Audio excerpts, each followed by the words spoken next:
Dios bendiga a todos los estudiosos de las Escrituras. Les saluda a su hermano y amigo Franklin Pacheco.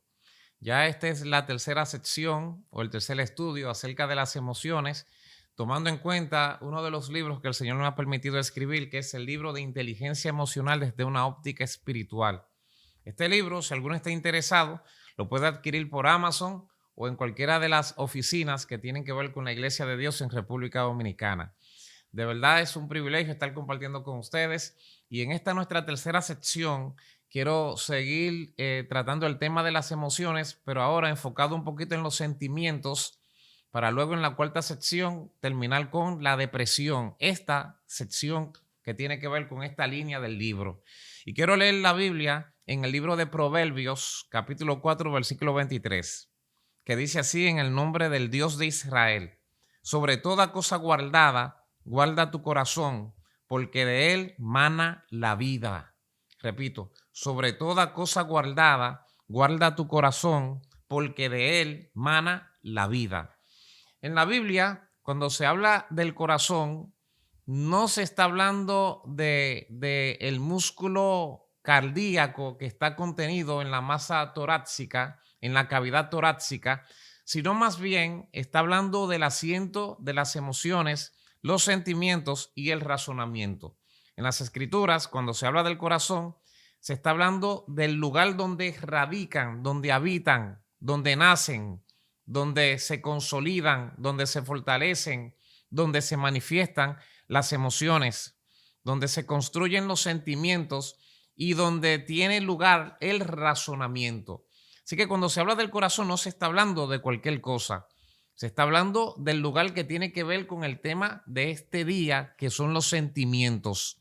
¿Qué son los sentimientos? Los sentimientos tienen que ver específicamente con aquello que podemos sentir y que podemos percibir sensorialmente. Por ejemplo, usted dice yo me siento bien o yo me siento mal. Usted está manifestando uno de los niveles que tiene que ver con el sentimiento. Sentirse bien o sentirse mal. Hay sentimientos que son más elevados que simplemente sentirse bien y sentirse mal, ya que yo me puedo sentir bien en este momento y sentirme mal en otro momento, o sentirme mal y luego sentirme bien. Pero hay sentimientos que son más profundos y son aquellos sentimientos que nacen a partir de las emociones, que también tienen que ver con el corazón. Ya habíamos estudiado que las emociones son manifestaciones psicofisiológicas de corta duración, pero de un impacto profundo y que nacen como resultado de un acontecimiento. Pero los sentimientos están conectados con las emociones, pero son más profundos porque son una emoción transformada, una emoción que evoluciona cuando tú le añades el razonamiento. ¿Ves? Cada uno de estos elementos están en el corazón: emociones, sentimientos y razonamientos. Entonces, cuando a la emoción tú le añades razonamiento, la emoción automáticamente se va a convertir en un sentimiento. Y los sentimientos tienen un impacto más profundo que las emociones. Porque, por ejemplo, ahora tú dices, yo me siento enojado, tengo ira. Pero si fuese un sentimiento, dirías, estoy lleno de raíces de amargura. Así que la emoción de la ira se puede convertir en raíces de amargura. Los sentimientos son la manifestación que nos hace diferente a los animales. Los animales no pueden tener sentimiento. Un perro puede estar enojado, pero difícilmente tú dices, wow, ese perro está lleno de raíces de amargura. Un animal puede sentir tristeza, pero no necesariamente puede estar hundido en una depresión profunda. Por eso tú nunca vas a encontrar que las cosas que hacemos los seres humanos, que somos racionales, vas a encontrar que hay cosas así que no la harán los animales. Por ejemplo, una persona racional puede terminar cometiendo suicidio y quitándose la vida, pero tú nunca vas a encontrar que un perro se tiró del tercer piso porque estaba depresivo. Porque para cometer esa acción tiene que conectarse la emoción más el razonamiento para que éste se convierta en un sentimiento. Por eso nosotros somos seres pensantes y seres racionales. Y cuando pensamos mucho en algo que nos sucedió, que hizo que se manifestara una emoción, va a nacer un sentimiento. Y este sentimiento pudiese tomar control de nuestras vidas. Entonces, en esta línea aprendimos que hay 4 emociones básicas, pero entender cuáles son las emociones básicas sin analizar las emociones nos dejaría en un término medio, en un término incompleto. Y aprendimos que las 4 emociones básicas son la ira, el miedo, la tristeza y la alegría. Entonces, cuando una persona tiene ira, está en un estado emocional y esa ira se puede controlar siendo inteligente emocionalmente. Por eso también aprendimos que la inteligencia emocional es la capacidad de poder entender, de poder asimilar y de poder canalizar, proyectar nuestras emociones. O sea, saber, entender y discernir las emociones antes de que éstas se manifiesten. Yo soy inteligente emocionalmente cuando yo digo, óyeme, ahí viene la ira, me está visitando la ira, o esta situación va a provocar que yo me enoje. Entonces yo me estoy preparando para que cuando la ira se manifieste, que no sea la ira que tome control de mí, sino yo tomar control de la ira. Entonces esa primera emoción, que es la ira, es una emoción completamente negativa y tiene que ver con la indignación que puede provocar furia o que puede provocar enojo. La ira tiene un poder y es que provoca que la sangre fluya a las manos para golpear. También dispara el ritmo cardíaco porque el corazón recibe más adrenalina cuando nos enojamos y puede provocar acciones de agresividad y de destrucción. Como enfermedad, la ira puede provocar dolor de cabeza, puede provocar derrames cerebrales y también enfermedades cardíacas y hepáticas. La ira es muy peligrosa. En un momento de ira, cualquier persona puede hasta perder su propia vida porque su cuerpo puede reaccionar provocándole un derrame o un infarto cardíaco.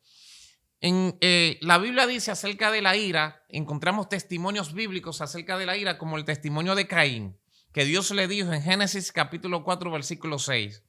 Dice la Biblia, ¿por qué te has ensañado? Eso es Dios confrontando a Caín. ¿Por qué te has ensañado? ¿Y por qué ha decaído tu semblante? Si bien hicieres, no serás enaltecido. Y si no hicieses el bien, el pecado está a la puerta. Con todo, a ti será tu deseo y tú te enseñorearás de él. Y el versículo 8 dice que Caín le dijo a su hermano, salgamos al campo, y le mató. Dios logró percibir esta emoción que se activó en Caín cuando Dios rechazó su sacrificio. Y la emoción que se activó en Caín fue de ira. Dios le dijo, ¿por qué ha decaído tu semblante? ¿Por qué has cambiado? ¿Por qué has mudado tu forma de ser? ¿Por qué tu semblante ha cambiado? Si haces el bien, no serás enaltecido. Pero si no, el pecado está a la puerta. La ira provoca que el pecado esté a la puerta. Por eso Proverbios 16:32 dice, mejor es el que tarda en airarse que el fuerte, y el que se señorea de su espíritu que el que conquista una ciudad. Oye, el que tarda en airarse es mejor que el fuerte, y el que se señorea de su espíritu es mejor que el que conquista una ciudad. Con razón, los sabios decían que el que conoce el exterior es un erudito, el que se conoce a sí mismo es un sabio, el que conquista el exterior es poderoso, pero el que se conquista a sí mismo es invencible. Tú quieres ser invencible, tienes que conquistarte a ti mismo. Y los sabios lo decían haciendo referencia a la emoción de la ira que provoca el sentimiento de las raíces de amargura. Todo aquel que tiene raíz de amargura es porque pasó por una situación de ira que le añadió su razonamiento y la hizo formar parte de él hasta que le amargó la vida. Las raíces de amargura destruyen. Pablo dijo, airaos pero no pequéis y no se ponga el sol sobre vuestro enojo. Entonces la pregunta es, ¿cómo puedo airarme y no pecar? Y entonces es ahí donde nace el concepto de gestión emocional. Gestionando tus emociones, direccionando tus emociones, conociendo tus emociones, ministrando tus emociones, puedes provocar que tus emociones no se conviertan en sentimientos dañinos. Tienes que aprender a gestionarla. Tienes que aprender a modular tus emociones para que éstas no se conviertan en un torrente desenfrenado que te hagan fracasar. Otra emoción muy poderosa que se convierte en sentimiento es el miedo. Y la palabra miedo viene del griego phobos, que se traduce como huida o aquello que puede provocar la huida. El miedo es peligroso, no más peligroso que la ira, pero sí es peligroso porque te limita. Y más cuando el miedo se convierte en fobia. Juan 7:13, oye lo que dice. pero ninguno hablaba abiertamente de él por miedo a los judíos. Esto sucedió en la fiesta del tabernáculo. Jesús estaba en la fiesta de los tabernáculos y muchos judíos habían creído en él, pero no hablaban de Jesús abiertamente porque le tenían miedo a los judíos. Ese miedo impedía que ellos diesen testimonio acerca de Jesús. El miedo detiene, el miedo limita. Hay gente que no logran conseguir un buen empleo porque tienen miedo de solicitarlo, de pasar una entrevista de trabajo. Hay personas que tienen dones extraordinarios, pero tienen miedo de usar el don que tienen, de predicar, de profetizar, de ministrar, de orar por los enfermos, y al tener miedo se limitan a sí mismos. Ese miedo los está deteniendo y está impidiendo que puedan dar testimonio de Jesús, como también el de los judíos. Lucas 7:16 dice: y todos tuvieron miedo y glorificaban a Dios diciendo: un gran profeta se ha levantado entre nosotros y Dios ha visitado a su pueblo. Este es un miedo diferente, porque este miedo provocó que ellos dieran gloria a Dios. Cuando Jesús resucitó al hijo de la viuda de Naín, dice que los que estuvieron allí tuvieron miedo y daban gloria a Dios. Entonces aquí es el miedo reverente, el temor reverente. Es el temor que te impide pecar. ¿Ve? No todos los miedos son malos. Hay un miedo que dice: yo tengo miedo de fallarle a Dios. Yo tengo miedo de alejarme de Dios. Yo tengo miedo de perder la gracia que el Señor me ha dado. Ese es un miedo que provoca reverencia. Y ese es un miedo que provoca adoración. Pero el miedo limitante y el miedo que destruye, hay que vencerlo y hay que sacarlo de nuestro espíritu. Otra emoción que es bastante peligrosa es la tristeza. Y la palabra tristeza viene de tristitia, que es una sensación de decaimiento y de infelicidad, que provoca desánimo y que provoca desilusión. La tristeza provoca la pérdida de energía. El que siente tristeza va a perder la energía, el entusiasmo, el apetito y el placer. Y puede afectar nuestra salud de manera singular, porque la tristeza afecta a los pulmones. También la tristeza puede dificultar la respiración y provocar paros respiratorios. El que está triste puede decaer al nivel de que la tristeza se convierta en un sentimiento llamado depresión y que la depresión puede enfermar su propio cuerpo. ¿Qué dice la Biblia acerca de la tristeza? La Biblia dice, 2 Corintios 7:10, porque la tristeza que según Dios produce arrepentimiento para salvación y la tristeza que es del mundo produce muerte. Entonces revela que hay dos manifestaciones de la tristeza. La tristeza que produce arrepentimiento y la tristeza que produce muerte.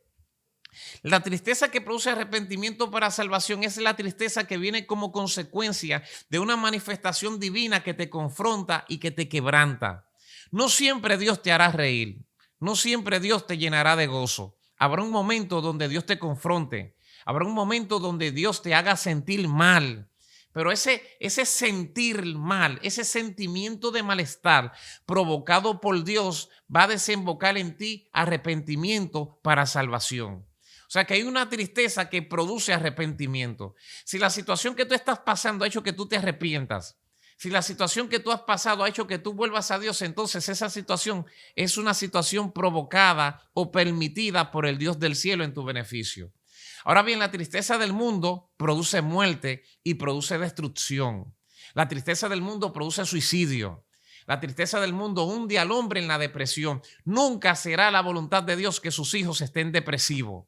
Nunca será la voluntad de Dios que sus hijos se destruyan en un sentimiento tan funesto como el sentimiento de la depresión. Otra emoción muy poderosa es la alegría. Y la alegría es sinónimo de contentamiento. La alegría es el contentamiento que se activa y se manifiesta cuando sucede algo que nos provoca placer o algo que es agradable. Para los griegos, la alegría era la manifestación de los dioses. Ellos decían que cuando había alegría era porque los dioses se estaban manifestando. Ahora, en nuestro contexto, la alegría tiene que ver con una manifestación de gozo y de felicidad. Es decir, está conectado con el gozo y está conectado con la felicidad. La alegría, cuando es procesada mentalmente, se convierte en felicidad. Y la felicidad es el bienestar pleno que asegura nuestro gozo y que asegura que nos sintamos bien. O sea, cuando tú te sientes bien, es porque tú eres feliz. La felicidad no necesariamente se va a proyectar por medio de una sonrisa.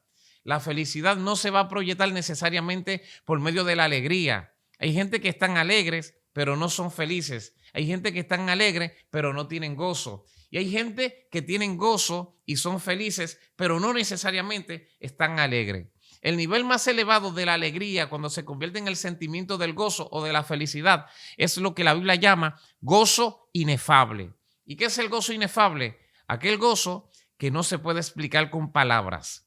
Aquel gozo que es el sentimiento que tú dices, yo estoy bien. Tal vez no me lo puedes notar en mi rostro. Tal vez estoy pasando una prueba. Tal vez estoy pasando una situación difícil. Tal vez tengo problemas financieros. Tal vez tienes problemas de salud. Tal vez tengo problemas familiares, pero estoy bien. Me siento bien. ¿Por qué? Porque tengo gozo. No lo puedo explicar con palabras porque es un gozo inefable, pero soy feliz porque Dios forma parte de mi bienestar. Entonces, cuando la Biblia dice, sobre toda cosa guardada, guarda tu corazón porque de él mana la vida, está diciendo que tu corazón es la caja fuerte donde están escondidas todas esas emociones que se pueden convertir en sentimiento. Y si están guardados dentro de mí, yo soy quien va a elegir cuáles emociones me van a dominar. Yo soy quien va a elegir cuáles son los sentimientos que se van a materializar. No es el sistema.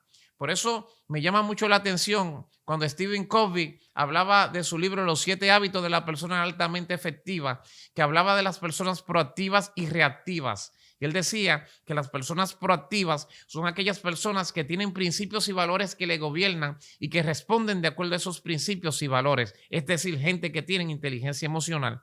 Que las personas reactivas son aquellas personas que no son gobernados por sus principios y sus valores, sino que permite que la situación sea quien determine a través de ellos. Entonces, tú vas a elegir, ¿eres inteligente emocionalmente o no lo eres? Si lo eres, no es la situación que va a elegir tu estado emocional, no es la situación que va a elegir tu estado sentimental. Eres tú que lo vas a determinar por los principios y los valores que te gobiernan. Así que el consejo bíblico es, sobre toda cosa guardada, guarda tu corazón, porque en tu corazón está la vida. Si vas a guardar algo, hermano, guarda tu corazón.